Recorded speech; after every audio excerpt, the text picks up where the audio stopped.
Yahaye muonano kuri uyu wa gatatu umugwi w'abaganga b'abataliyano bari barongowe n'uvugira ico gihugu asanzwe afise icicaro mu gihugu c'Ubugande Katerina Yameti bakaba bavuganye ibijanye no kuvura abana b'abarundi bafise indwara zitandukanye harimwo iz'abana b'abahungu bagwaye amatengatwa bamwe bakazoshobora kuja kuvurirwa Entebbe mu gihugu c'Ubuganda ku buntu agahamagarira abarundi bafise abana bagwaye izo ndwara kuzana abana babo kugira ngo bavugwe kurikira umutambukanyi w'umukuru w'igihugu Angeline Ndayishimiye. Tujeje kwakira konsile ubutaliyano bwa mu Burundi ari kumwe n'abaganga bakomeye mu ndwara z'abana cyane cyane ibijanye no kubakora ivuriro ryitwa emergency. Rero twaganiriye ibitari bike ejo bari kuri polyclinique umugira neza ikibimba ikukira fondation umugira neza aho baje kuraba abana bagendana ubumuga mvukanwa na cyane cyane ubumuga bujanye n'indwara bakunda kuvuga ubujana mu Kirundi hamwe n'umuganga w'abana araba indwara zitandukanye usanga hariho n'abarundi benshi batazizi hariho nk'umwana ashobora kuvuka amatengatwa yiwe atakirimo ivyo bakunda kwita ectopie testiculaire mu Gifaransa canke aho usanga afise ahantu huguruye bakunda kwita hernie inguinale. Rero izo ndwara hariho abafise abana baba bafise ico kibazo aho kubatwara kwa muganga bakabagumiza mu nzu. Rero no musi nakaryo keza umuvyeyi wese w'umurundi canke n'uwari wese afise nk'umwana cyane cyane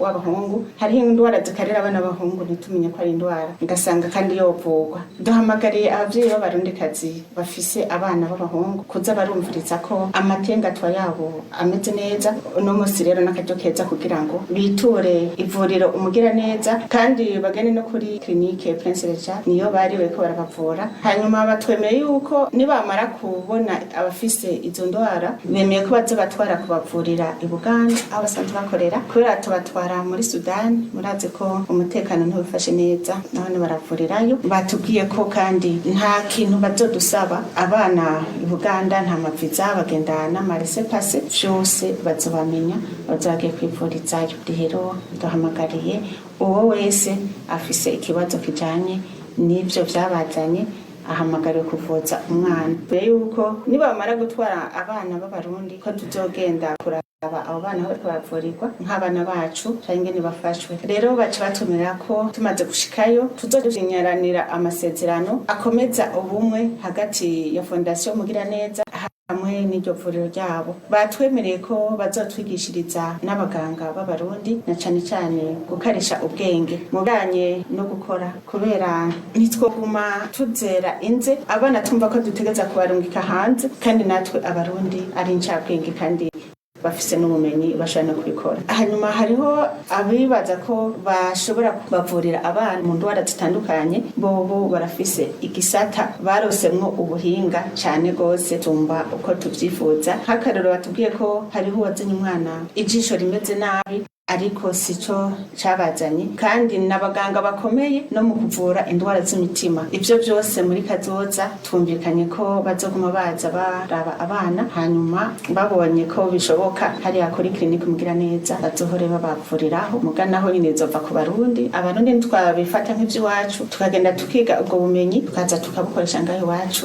ngo bazoguma badushigikira kandi bigende neza. Rero mboneho no kubashimira cyane ukuntu bavuye hasi baraza kandi batwitwararitse cyane kandi twemera imigenderanire iri hagati y'Ubutaliyano n'u Burundi si vy'ubu nivyo kuva kera Ubutaliyano bwamye bufashanya n'igihugu c'u Burundi. Rero murabona ko n'ubu bibandanya biciye mu bisata bitandukanye. Jewe nkurongoye fondation mugira neza ni umunezero kuri jewe kandi ni umunezero numva ko abarundi bose bonezerererwa kubera turose abaza kutuvurira abana. Kandi twagomba duhamagarire hariho abarundi batazi akamaro k'ubuzima bwa kimwe muntu. Iyo umwana avukanye ubumuga ubucankanaka bumva bumunyegeza mu nzu badashaka kubashira habona n'abana nibiremwa kandi nta ndwara itavuka. Hanatsinda abarundi barayamaze bati uwoza gukira indwara arayirata. Abana bose rero ni babazane babasuzumishe kugira ngo bagarure ubuzima bwabo. Murabandanya gutega amatwi ano makuru ubushikanganje bw'intwaro yo hagati mu gihugu iterambere rusangi n'umutekano bwahagaritse inzego z'umugambwe senere kugira ngo bakingire abene gihugu buyo mugambwe. Umushikiranganje aramutswa ubushikanganje mu byo bujejwe harimo umutekano mu gihugu Marte niteretse agasigura ko ikete yanditse yo guhagarika izo nzego ari kubera hari abanywanyi b'uyo mugambwe bamwituye. Umushikiranganje agasaba urongoye umugambwe senere agato gwasa kubahiriza amategeko agenga uyo mugambwe eka n'iyindi migambwe gukora yisunga amategeko. Kete navuze ko inzego zavuye mu makongre adakurikije amategeko yiwabo nyene, amategeko ya senere stati ko zidasubira gukora kubera iki nugukinga amatati. Bo barakoze amakongre mugo tugiye kuraba kugira umwihwezo dusanga izo kongre zakozwe bidaciye mu mategeko yiwabo, ntibubahirije stati yiwabo ya 2019 barabishwaniramo. Uno munsi abagize komite politique ni 20 10 bariyamirije ivyavuye bayo makoraniro hasigaye 10. Abagize komite executive muri bo batanu baravyanse.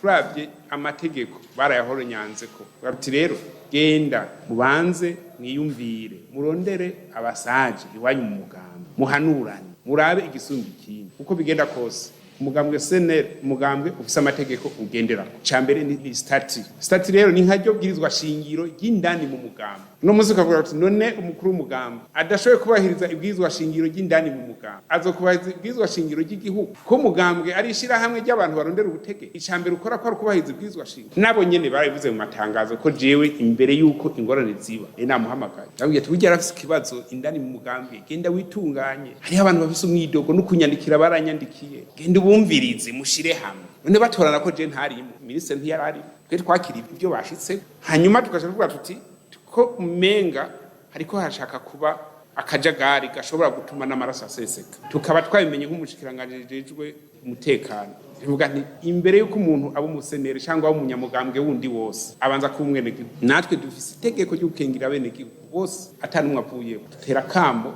abanyapolitike barongoye imigambwe nabene bashire demokrasi mu migambwe yabo. Tukiri muri politike umuhisi Petero Nkurunziza ngo yaragize uruhara rukomeye mu kugwanira intwaro rusangi yari yanigiwe mu meshi n'abagandaguye President Melchior Ndadaye. Ivyo bikaba bishikirizwa n'urongoye umugambwe Radebu Jean Didier Mutabazi ni mu gihe igenekerezo rya 8 Ruheshi abarundi buca bibuka imyaka 3 irangiye Petero Nkurunziza yitavye Imana bongera bahimbaza n'umunsi wahariwe gukunda igihugu. Akavuga ko abarundi bakwiye kubandanya gukurikiza iragi giwe mu gutsimbataza intwaro rusangi no mu gutsimbataza amahoro n'umutekano. Twebwe mu mugambo w'intadebukirwa Radebu umuhisi Petero Nkurunziza afise ikibanza gikomeye mu mugambo iwacu turavye ivyo yakoreye igihugu c'u Burundi. Hanyuma abarundi barazi neza yuko abishe Ndadaye Melchior barondera guca umutwe demokrasi. Mugabo rero kubera iyo ngwano yabaye ico gihe muri iyo myaka Petero Nkurunziza n'abagenzi be bagwana byarafashije kugira ngo igihugu c'u Burundi gisubire ku murongo wa demokrasi. Sinogarukiriza ngaho gusa turavye ubuzima bwa Pierre Nkurunziza turabona ikindi gice gikomeye igihe yarongora igihugu c'u Burundi imyaka 15. Turazi neza yuko mu baperezida tumaze kuronka nta barashikanye iyo myaka barongora igihugu. Mugabo muri iyo myaka hariho imyaka tubona yuko yarongoye igihugu mu mutekano nko kuva mu 2005 gushika mu 2015 kuva mu 2015 gushika mu 2020 turabona yuko naho yararongoye igihugu yariko agwana n'abashaka kudusubiza mu ihumbi yariko agwana n'abari badufatiye ibihano bashaka yuko botembagaza inzego abarundi batoye. Turabona yuko President Pierre Nkurunziza yashizemo ingufu kugira ngo Uburundi bugume muri demokrasi, Uburundi bugumana amahoro n'umutekano. Kandi navyo nyine yabishitseko kubera muribuka yuko twagiye mu matora mu 2020 tuja mu matora atekanye. Arico bituma rero ico rero tumwibukirako twovuga yuko ari umuntu yigishije abarundi kwihebera igihugu. N'umuntu yagwaniye demokrasi ivyo tubibona mu ngwano yagize ari muri Maki mu ngwano yagize igihe bari mu ishamba mugabo n'umuntu yagwaniye kandi amahoro ivyo navyo tukabibona mu masezerano yo guhagarika ingwano yasinye mu 2003 hamwe no mu 2006 hamwe n'umuhari paripehutu FNL. Mu camake rero twebwe mu mugambi w'intadebukirwa radebu turabona yuko ari umuntu yaduhaye akaroro keza yuko tutegeza kubandanya dukurikiza iragi giwe. Amajambo yashikirizwa n'umuhisi Petero Nkurunziza ngo yari inkoramutima. Ivyo bikaba bishikirizwa na Jean-Claude Karegwa Ndenzako arongoye ibiro bijejwe politike imibano n'imico kama mu biro vy'umukuru w'igihugu. Ikindi yibukira ku muhisi Petero Nkurunziza ukuntu yahimiriza abarundi kumenya ko Uburundi butagenewe gufashwa ahubwo bwagenewe gufashanya n'amakungu. Amajambo inkoramutima yavuze ni menshi cyane ko amajambo yose yavuga ni inkoramutima mugabo no kubwira nk'amajambo atatu nibaza ku bwanje nibaza ko amajambo rurangiranwa abantu bazo kwama mwibukira ko ijambo rimwe ni imyibutsa mishasha yazanye mwibutsa uvuga ngo Imana ni kugira igihangange ngo hagarare ku bantu kugira igihangange ngo hagararira abantu kwa kumenya ko ataco turi tutagizwe n'Imana kandi ko ataco dufite utahawe n'Imana yaratwumvise yuko iyo umuntu akomeye n'Imana iba yamukomeje ntimukomereze ubuse gukomeza ubwira nawe akomeza abandi ni nawe yahera n'undi mwibutsa ufatanye n'uwati gukomera k'umuntu ni gukomoka kubo yakomeje nabo yakomoreje ni ukomoka kubo yakomerekeje umuntu akaba yumva rero yuko afise ubutegetsi afise ububasha afise ubutunzi bwo mufasha gutegekera abantu kwitaho inyungu z'abantu no gutunganiriza abantu no gufasha abantu. Iryo rero niryo jambo umwibutsa yuko Imana itabwira igihangange ngo uhagarare ku bantu kugira igihangange uhagararira abantu n'umwibutsa ndamwibukira ko cyane ukomeye gose. Ikindi naco yaratubwiye yuko Uburundi butazira ikibi bwakoze ariko cyane cyane ko Uburundi buzira aho Imana yabuteretse n'ivyo yabuteretsemo. Iyo ni jambo rikomeye cyane ryumvisha abarongoye igihugu no munsi abazokirongora mu myaka iri imbere kwigihe cyose bizoshika bakabona amahanga cyangwa amakungu abusananikiye baze bamenye ico bivako ahanini bamenye yuko tuzira ibyacu. Iyo umuntu yambaye ikirezi we ntabone ko cera abakira bari kubona ko cera bakagihurumbira bagomba kukimwambura undi rero ni igihugu kiri ahantu heza kirimo ibyiza byinshi abantu baciye ubwenge abantu beza bafise ubuntu n'ubutunzi kama Imana yaduhaye. Ivyo rero tumenye ko tuzokwama tubizira duce tuva hasi tubiteramire tubigwanire ntihagire baza kubitunyaga. Icanyuma n'ejo ca gatatu novuga ni jambo yavuze ati abarundi bitegereye ko igihugu cacu kitagenewe gufashwa ahubwo ari igihugu cagenewe gufashanya n'ibindi bihugu. Twumve yuko dufise ivyo dushoboye n'ivyo tudashoboye.